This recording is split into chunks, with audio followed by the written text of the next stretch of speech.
Our next performer is an actor, writer, producer, and director who once played Marco Polo in a fancy swimming pool with Bruce Hornsby and several members of the Range.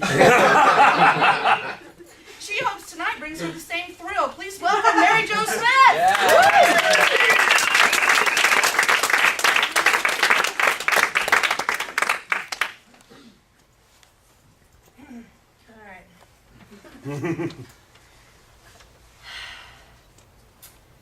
I'm a late bloomer.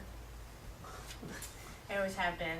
I got these really late in life, and my younger sister got her period before I got my first visit from Aunt Flo, and I was the last of my friends to surrender my virginity, almost 17, which by my white trash standards was like 36.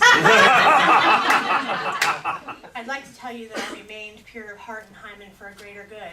That I was holding out for Prince Charming, or at least Prince Employed with a Car. That would be a lie.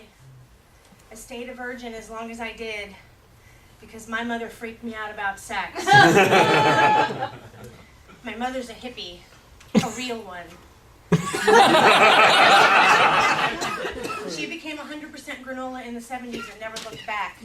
Today she's 75, eats macrobiotically, and only puts shoes on to protect her feet when she goes out to the garage for a bong hit. My mother's real open about stuff. If you want to, you could talk to her about anything. And if you don't want to, don't worry, she'll bring it up. Drugs, nudity, birth control, nothing was off limits.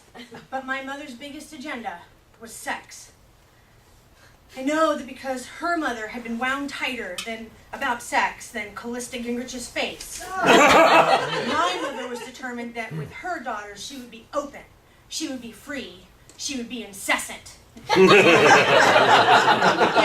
my mother was committed to making sure my sisters and I knew that sex was not something to be ashamed of, that it was natural, it was beautiful, an expression of love between two people. At 7 years old, I did not know what the fuck she was talking about. She read aloud night after night, Where Did I Come From? The book with the naked cartoon man with the hairy cartoon penis, who made a little cartoon sperm in a little cartoon top hat dance. Why? Why do I have to hear this book again? Why do I have to know where I come from? Why does sperm wear hats? Once, my mother chaperoned my middle school class on a field trip to a revival movie theater to see Gone with the Wind. And during that dark red velvet scene, when Rhett Butler carries Scarlett O'Hara, kicking and screaming, up the stairs into the inky blackness, my mother leaned across an entire row of my bestest friends to whisper louder than most people speak while angry. You should always have consensual sex. And always say no. Before settling back with the juju beats. At least she never talked to us about masturbation. Oh wait, she did. In fact, the Christmas I turned 12, she decided my sister and I were old enough to, as she put it, explore yourselves. She told us this by putting hers and hers matching vibrators in our Christmas stockings. With little notes that said, You're old enough to explore yourselves. Merry Christmas, love Santa.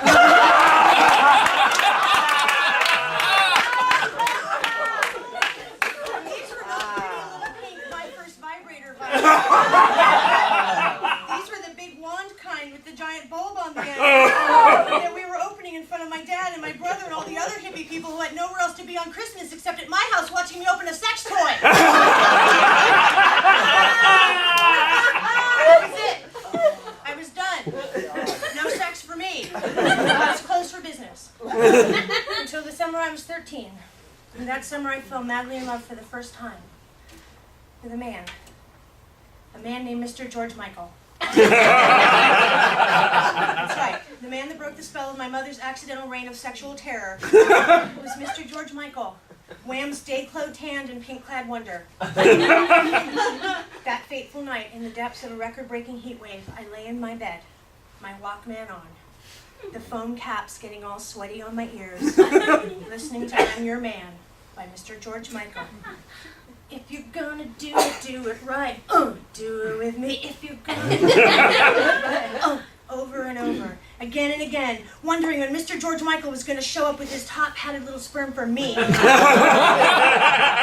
night, for the first time, I felt kind of tingly. Down there, I felt sexy. Suddenly, I remembered my Christmas vibrator. It was still there at the bottom of my closet where I'd thrown it after that traumatic John Waters nativity scene. I smuggled it back to my bed like a sex offender and plugged it in. I was nervous. What if someone heard what had to be the jet engine roar that would come from that giant thing? But it was 3 in the morning. I figured I was safe. I flipped it on and put it between my legs. Holy crap, sweet baby Jesus. This is good. This is fantastic. Oh, Mr. George Michael, you're my man. You're my man. The song faded out like 80s songs do, but just before my finger pressed down on the rewind button, I heard something. I pressed stop on both electronic devices. The quiet that followed was huge and filled my ears. I lay there, my stocking stuffer in one hand, a sweaty foam ear cover in the other, searching for a remnant of whatever it was I had heard. And there it was, the unmistakable sound of my mother having sex. Now, before your imagination starts painting you an audible picture of what my mother sounds like in the throes of passion, I'm going to stop you. Not because I don't want you thinking about my mother engaged in such sport, but because hearing my mother's sex is not the blush-inducing, slightly charming, is that what I think it is event you're likely imagining. And I'm sure lots of you heard your parents knocking themselves against a headboard some rainy Sunday morning, or heard the occasional far-off gentle moan drift across a darkened hall in the middle of the night when children are supposed to be sleeping. There's probably a few of you out here who may have even heard your mother cry, "Yes, yes, yes," fill in your father's name here. Making eyes clamped shut with embarrassment. It's traumatic, no doubt about it. It's something that sticks with you, like gout. Let me ask you this. Have you ever heard your mother sing during sex? Now, I have to stop you. Because I know you're thinking I don't really mean singing. And you're thinking maybe that vibrator did something to my senses and I wasn't thinking clearly. And maybe I mean that her moaning was sweetly melodic in some way, perhaps strangely haunting, or cute, like a kitten, on a sunny day, with a ball of yarn. No, that's not what I mean. No, my mother was actually singing, you'll pardon the expression, an actual fucking song. And that night, that terrible hot summer night, I knew with cold certainty what I had heard.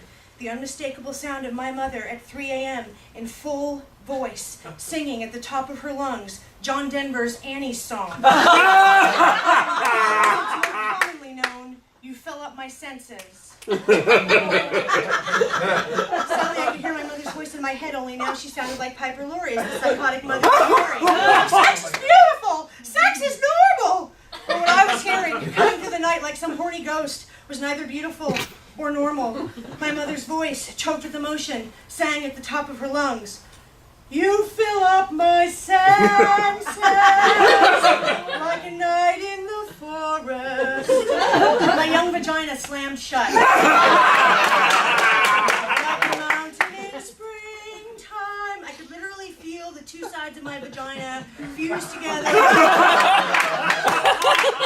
Carbonized by both effects. Senses, come fill me again. This last lyric clearly not lost on my father, who answered the call of John Denver that dark night, calling my mother again and again and again, as I lay in my bed, pressing my sweaty foam headphones against my ears as hard as I could and swearing to God and all things holy I would never ever do anything sexual ever again, and trying to block out the sound of my mother murdering America's beloved folk singer, John Denver, years before he would actually plummet to his death in that single-engine Cessna, wishing in that moment the same thing would happen to me, please God. Several years later, long after I discovered that I was not Mr. George Michael's type, and sex and I had made friends, I told my mother that I had heard her on that terrible night. She looked at me like I was out of my mind, and she said, Mary Josephine, that is not true. I was not singing John Denver during sex. It was Loggins and Messina.